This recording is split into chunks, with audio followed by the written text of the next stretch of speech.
유재수 전 부산시 경제부시장에 대한 청와대의 감찰 중단 의혹을 수사 중인 검찰이 오늘 조국 전 법무부 장관을 불러 조사하고 있습니다. 조 전 장관은 당시 청와대 민정수석으로서 감찰의 총책임자였습니다. 서울 동부지검에 나가 있는 취재기자 연결합니다. 네, 최유경 기자, 지금도 조사가 계속되고 있는 거죠? 네, 조국 전 장관은 오늘 오전 9시 반쯤 이곳 서울 동부지검에 비공개 출석했습니다.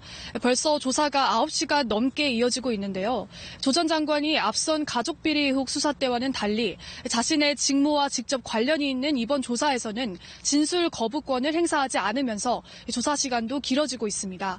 조 전 장관은 피의자 신분으로 조사를 받고 있습니다. 지난주 유재수 씨는 금융위원회 재직 당시 업체 관계자들로부터 5천만 원 상당의 금품을 받은 혐의로 기소됐습니다. 청와대 민정수석실도 2017년 말 관련 의혹을 조사했지만 당시 감찰이 징계나 수사 의뢰 없이 마무리된 만큼 직무 유기나 직권 남용이 없었는지 검찰은 살펴보고 있습니다. 네, 그럼 오늘 조사는 주로 어떤 부분에 대해서 이루어지는 겁니까? 검찰은 우선 조 전 장관이 당시 감찰과 관련해 얼마나 자세히 보고를 받았는지와 감찰 무마 청탁이 있었는지 등을 조사하고 있는 것으로 보입니다. 검찰은 앞서 유 씨를 기소하면서 비리 혐의 중 상당 부분은 특감반 감찰 과정에서 이미 확인이 됐거나 확인이 가능했다고 밝혔는데요. 이 때문에 유 씨의 심각한 비위를 알면서도 의도적으로 수사 의뢰 등을 하지 않은 직무 유기 혐의 등을 두고 조 전 장관을 상대로 캐묻고 있는 것으로 보입니다. 조 전 장관 측은 그간 혐의를 부인해왔죠.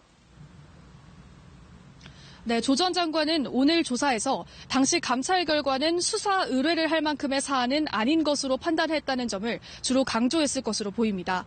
지난해 12월 국회 운영위에서는 당시 유 씨의 비위 첩보가 근거가 약했다고 설명한 바도 있습니다. 또 당시 비서실 직제령에 따르면 수사가 필요하다고 판단될 때만 수사 의뢰를 하게 돼 있다는 점을 방어의 근거로 삼을 것으로 보입니다. 조 전 장관은 당시 민정수석으로서 감찰의 총책임자였는데 이른바 3인 회의를 통해 유 씨에 대한 처분을 결정했고 금융위 통보를 직접 지시했다고 밝혀왔습니다. 지금까지 서울 동부지검에서 KBS 뉴스 최혜경입니다.